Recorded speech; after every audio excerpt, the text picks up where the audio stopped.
whether you like it or not, has strengths and weaknesses. Nobody's perfect. And that's actually good. That's what makes us all unique, different, and special, right? Because we have more in some area than others, and that's where team building, working together, surrounding yourself with people that like doing the stuff that you don't like to do. Welcome to Life of a CISO. I'm Dr. Eric Cole, your host, and we'll be taking you on a journey each week on what it takes to be a CISO and what are solutions that you can implement today if you are currently a Chief Information Security Officer or if you want to be one in the future. This is Life of a CISO.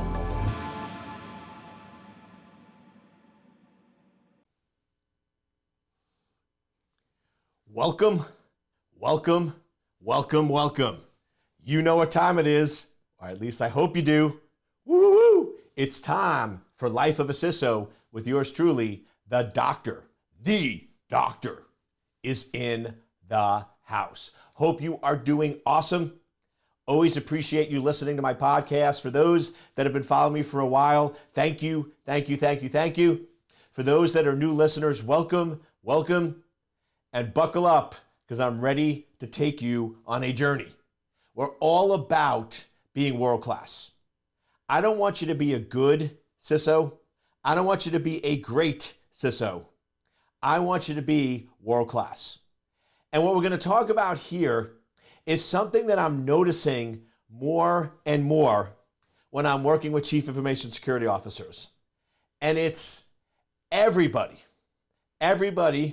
whether you like it or not, has strengths and weaknesses. Nobody's perfect.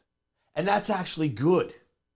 That's what makes us all unique, different, and special, right? Because we have more in some area than others, and that's where team building, working together, surrounding yourself with people that like doing the stuff that you don't like to do.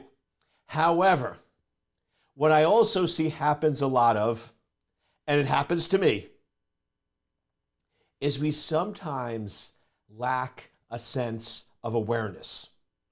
So this is one of those topics that really could apply to anybody, but it's specifically important for cybersecurity people because the skills and things that made us really good at cybersecurity engineer, which is when most of us started.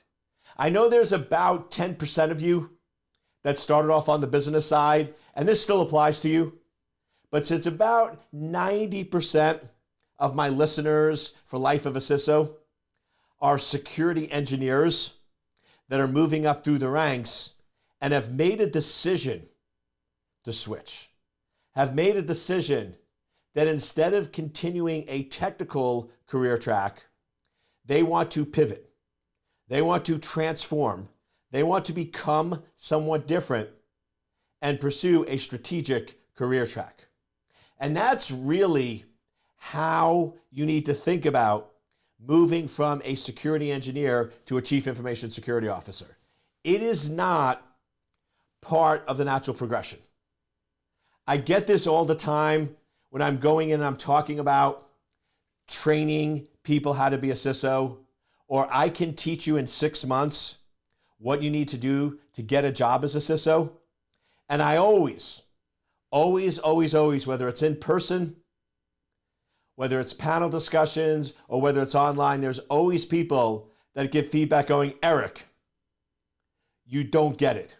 The only way to be a CISO is to be a security engineer for 12 to 15 years and then get paid so much that they have to give you the CISO title.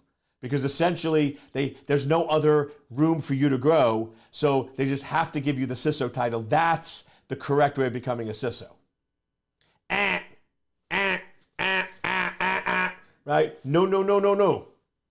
Remember, just because people do things and just because people say things doesn't mean it's correct. That is the biggest fallacy. That is the number one number 2 and number 3 reason why CISOs have such a bad reputation, why they have such a bad rap, and why there's so many bad CISOs out there is because we believe the lie. People believe that to be true. That is a false statement. Being a security engineer for 12 to 15 years and then thinking that you can just automatically put the CISO title on your door and you are a CISO without changing anything is a recipe for disaster. It is the way to be the worst possible CISO on planet Earth, because a world-class security engineer thinks, acts, and behaves differently than a world-class CISO. They are two different roles, two different skills, two different strengths and weaknesses. And here's the irony. The strengths of a security engineer become the weakness of a CISO, and the weakness of a security engineer becomes the strength of a CISO. So if you are a really good security engineer, your strengths are going to be off the charts. And if you're doing it for 12 to 15 years, your weaknesses are going to be pretty minimized because you're really good at it. You are one of the best there is. So you have the strengths optimized at new levels with very few weaknesses. Now, you become a CISO. Now it flips. Now, all your strengths are weaknesses and all your weaknesses are strengths, which means you have a ton of weaknesses and very little strengths. Because all of that technical knowledge is a weakness. All of that having to be the smartest person in the room, always having the answers, are all weaknesses when you become a CISO, or all strengths when you're a security engineer. This is why people struggle so much. And this is why I put together the program. Because if I can get you 3 to 4 years in and convince you that if you really want to be a CISO, the lies of society are going to head you in the wrong direction. You don't want to be a security engineer for 12 years. 3 to 4, maybe 5 is plenty. And then you want to be developing at the security engineer your weaknesses, where what we want it to look like is at a 3-year mark from a security engineer. This is for somebody who wants to be a CISO. At the 3-year mark, your security engineer strengths are pretty good, and your weakness is also a little here.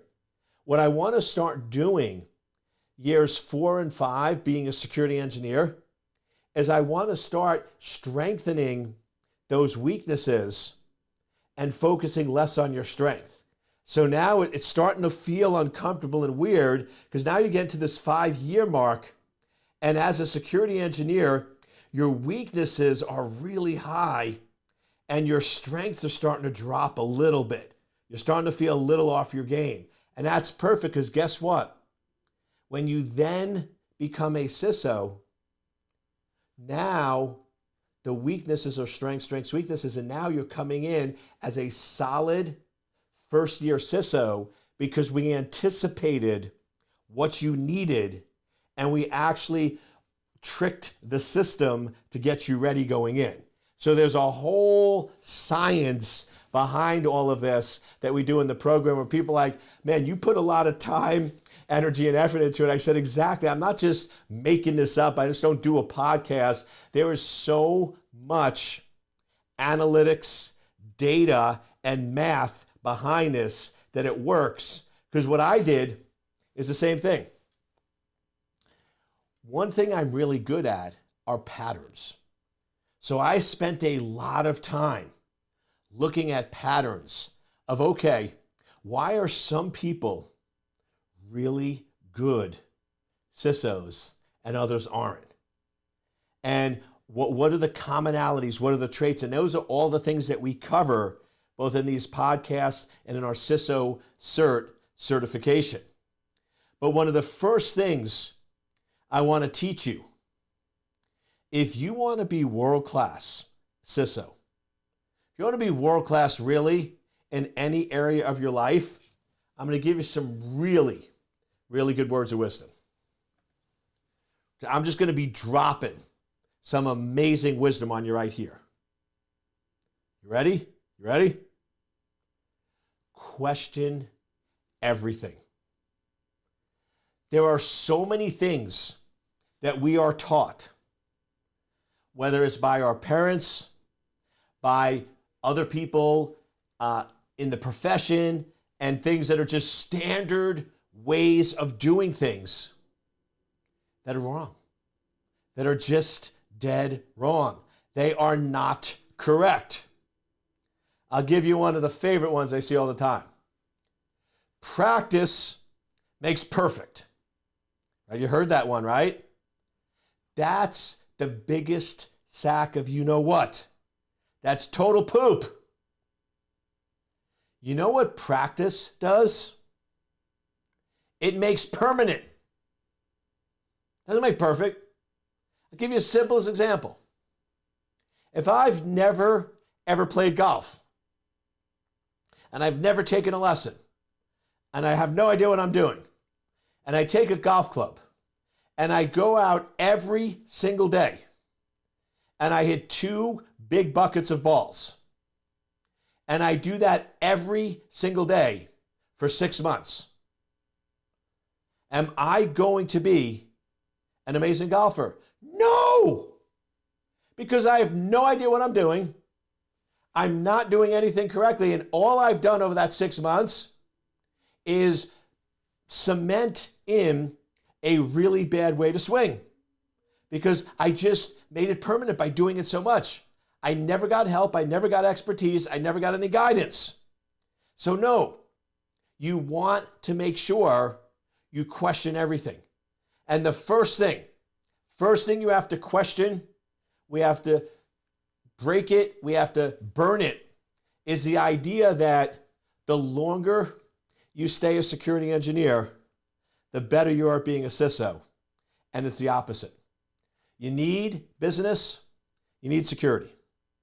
3 to 5 years to me is that sweet spot. If you look at the world-class CISOs out there today, many of them are my good friends. I don't want to name any of them because I did that, and they all come back to me like, dude, we appreciate it, but all of a sudden everyone started pinging them and asking them for help and stuff, and they're super, super busy. So all the world-class CISOs that I know of, 90% of them did security for a couple of years, just a couple. And the other 10% came from the business side and learned security. The top-notch CISOs out there today, the ones that are the best of the best, I don't know any, and I know a lot of people, I don't know any, and I use that word very carefully, but I don't know any that were security engineers for 12 years. I don't know any that were double-digit security engineers. Now, I want to be careful. I want to be careful. This is my Spud Webb moment. I don't want to defeat you if you're a security engineer for 12 years and want to become a CISO. You can. You can. You absolutely can. I don't want this to be Eric saying I can't. What I meant by a Spud Webb moment is, for the longest time, people would go in and say, oh, you can do whatever you want, you can be whatever you want, but there's some limitations. Like if you're 5'4", you're not going to play in the NBA. Right? You're just not going to play, it's not going to happen. Right? You're not going to play in the NBA, you're not going to be slam dunk. And then how many people remember Spud Webb? I think he was 5'4", but he was small. 5'4". Now remember, the player from Purdue was over 7 feet, almost twice as tall as him. Spud Webb would go up to about here on him. And guess what? Spud Webb played in the NBA and won the slam dunk competition. So that sort of broke all these people where no, there's not.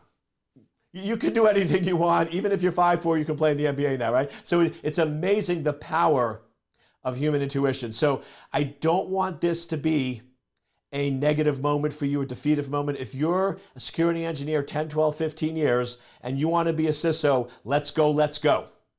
You got this. I don't want to be a negative. But for those of you that are starting off, usually the better path is 3 to 5 years. That's usually the better path. And it's logical. Let me just explain. If you've been doing something for 12 to 15 years, let's just lay out a couple truths. You like it. I hope you like it. If you don't like it, why would you be doing something for 12 years that you hate? That doesn't make any sense to me. All right, so we assume that you've been doing it for 12 years, you like it. If you like it, why do you want to change? Why do you want to spend all this time, energy, and effort starting in a new career track and learning all these new skills? Second, if you've been doing something for 12, 15 years, you're probably really good at it. You probably are very skilled in your craft. And if you do it for 12 to 15 years, it is basically habitual. It is habit. You do this automatically without even realizing it. Now, the problem is people think CISO is just a title. So, oh, you just give them a title and they're great. No. It's a completely different way of thinking, acting, and behaving. It's strategic. It's business. It's ROI. That's not what you do as a security engineer. So the longer you do it, the harder it becomes for you to pivot. You can, but you need to recognize it's a pivot and it's a complete transformation. So now we've covered all that. So now you're a security engineer, you're great, you're doing an awesome job, you take it for granted. You now switch over to a CISO position and you start struggling. So you start digging in. You start doing more of what worked on the security engineer, but the more you do technical and tactical, the worse it gets. What you need to do in those situations, what I urge all first-year CISOs to do, is become very aware of your surroundings. Become very aware of responses given by people. This is one thing I love doing is depending on what level, but for my one-on-one clients with CISOs, I will actually attend board meetings with them and just sit on the sidelines and observe. And one case, new CISO, was still falling back on the security engineer, and I asked him a simple question. I said, how many people were paying attention when you spoke? He's like, oh, dude, I'm going to make this easy for you. If somebody picks up their cell phone, they've lost interest. If you are speaking to somebody and they pick up their cell phone and they start texting, they're giving you the most overt signal on the planet that they are not interested, you're not keeping their attention, and watching random stuff on social is more exciting than talking to you. I know that could hit hard, right? If it's a date or a family member or in a business meeting with your CEO, but that's the reality. When I talk to people, when I do keynotes, when I do briefings to board of directors, I am scanning the room. I am making eye contact. If I see one person pick up their cell phone, it's like, okay, emergency. If I see 2 or 3 or 4 people, it's like, okay, we are in DEFCON 5. We are losing. This is not going to end well. And if you've ever seen me give keynotes or presentations or board, I sometimes do what these call harsh interrupts, where all of a sudden I'll just either tell a story, I'll do something really strange, I'll either get loud or soft, because what I realized is if 3 or 4 people picked up their cell phone, I've lost them. What I'm saying, they don't care about. So I have 2 options. I can either keep going and lose everyone in the room, and it's waste of my time, waste of their time, and they'll never have me back. Or there's a brief moment where I can potentially pull back and stop the plane from crashing. But I have to change drastically what I'm saying and what I'm doing. One of the best ways I do that is I'll stop and go, okay, I thought this would be of interest to you, but I'm concerned that it's not. So let's move right to Q&A, and then I'll point to somebody who picked up their phone. Sally or John, when you hear cybersecurity, what are your concerns? What are your issues? What are the things that you worry about most? And now what I did is pattern interrupt, target in a professional manner, and re-engage the person that I lost. But that is a skill of awareness. Those are the types of skills you as a CISO need to build. You need to understand how to read people. You need to understand when you're connecting, when you're not connecting. And the other thing that is so critical is you need to go in and you need to be able to go in and know what are your strengths and what are your weaknesses. Do you know right now what you're really good at? Do you know what your natural state is? And you know what your weaknesses are? My EA has been with me going on, I believe, 6 years. We get along great because guess what? My weaknesses are her strengths. Probably not a shocker. I'm not a detailed guy. I'm creative. I love solving problems. I love helping people. I love doing all that stuff. But in terms of details, tracking, and all that stuff, that's not my strength. She is amazing at it. She is the best in the business. And it gets to the point now where I don't even touch my calendar. We had to come to that agreement because I'm the type of person, because I'm so focused on helping people being creative, we'll be on a call and they'll be like, Eric, can you meet next Wednesday at 2 p.m.? Sure. And my EA is like, dude, you didn't even look at your calendar. You don't even know if you're, I'm like, I know, but I want to help the customer and I want to solve their problem, so it doesn't matter. And so I could literally be on 5 calls and say, yep, I'm free at 2 p.m. on Wednesday for 5 different people. I'm not intentional, I'm not malicious, that's just not my strength. So now I'm like, listen, if you want to schedule, you got to talk to the expert. She can handle it. That's not my forte. So know your strengths and weaknesses, and here is the trick. Know which weaknesses you need to develop and which weaknesses you can outsource. So for example, if business is a weakness, recommend 2 things. Learn a little business because you need to know some to be a CISO. But then if you're the CISO and you're stronger on security and a little weaker on business, I would hire a deputy CISO that's stronger on business and lighter on security. So you've learned the skill, but then you surround yourself with somebody that offsets that potential weakness.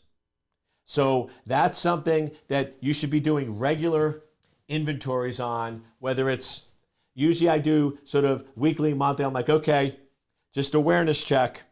How are we doing with our clients, deliverables, revenues? Where am I good at? Where haven't I been good at? Who do I need to bring in to complement? Or what skills do I need to learn to offset that? Now I'll finish up with something that's a really important thing to understand. It's called your natural state. Everybody, when they're born, is given one of 3 natural states. artist, manager, entrepreneur. There's one of those that you like better, that you're more comfortable with. Now, here's the unfortunate reality. You can't change it. That's the unfortunate reality, my friends. Whichever one you were given when you were born, that's your natural state. You can get better at the others. You can improve in the others, but you can't fight what your natural state is. And that's the problem most people do. Most people at this level that listen to this type of podcast in the circles that I go around want to be an entrepreneur, right? There's some badge of honor. There's something cool. And they go, I'm an entrepreneur. I want to be an entrepreneur. And the reason why most businesses fail is because they're not. They're not. I'll be honest with you. I like entrepreneur. I understand it. I have models and systems. My natural state is I'm an artist.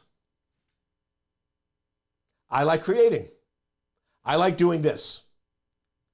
If you gave me a choice of helping a customer and solving a problem for them and making the world better versus making money, I could force it and make the money, but I feel uncomfortable and I wouldn't like it. But my natural state is to help people.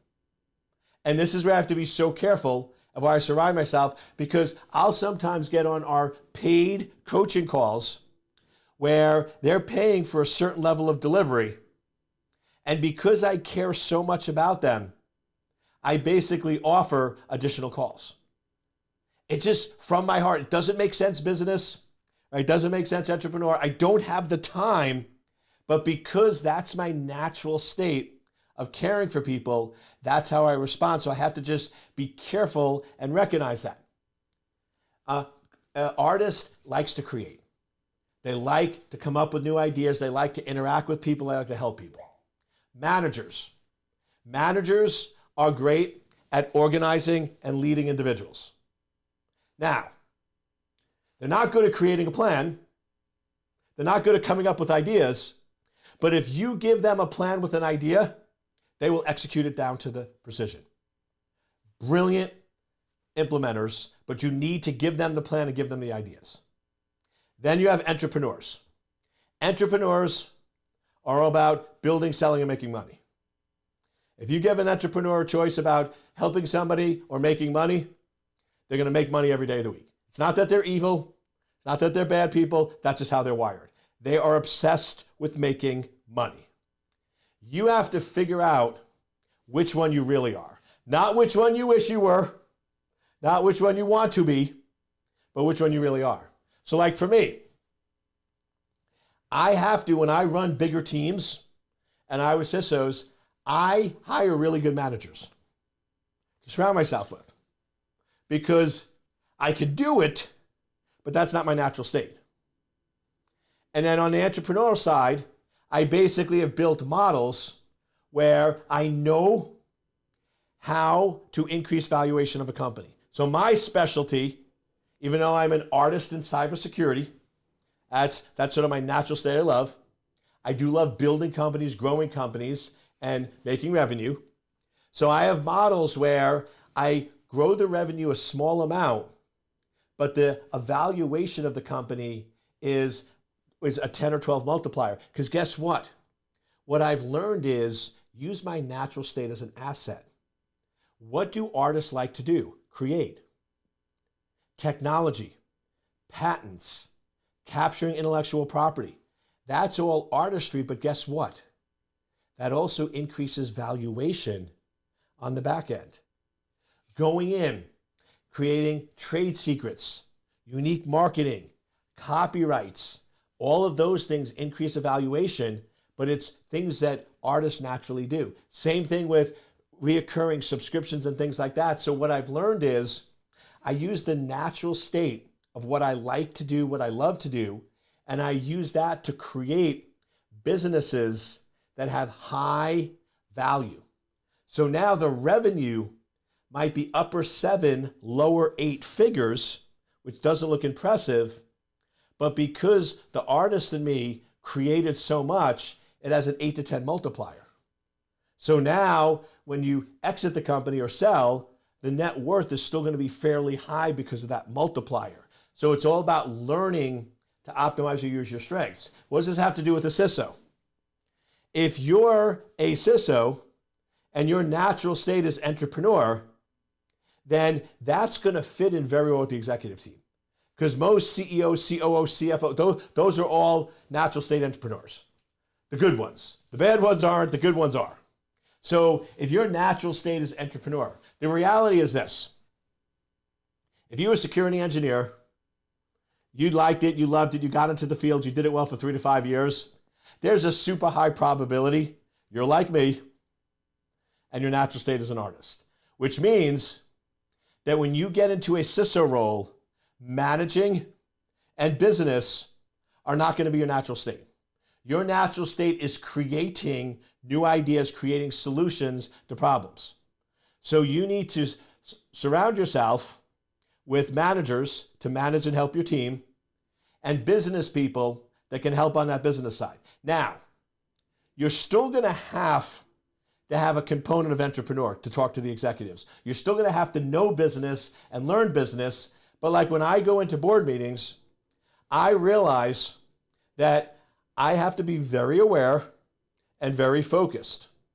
Because if I'm not careful and I start getting hard questions and I start getting uncomfortable, my natural state is going to be the artist where I'm going to want to come up with solutions as opposed to the entrepreneur focusing on growing the business and revenue.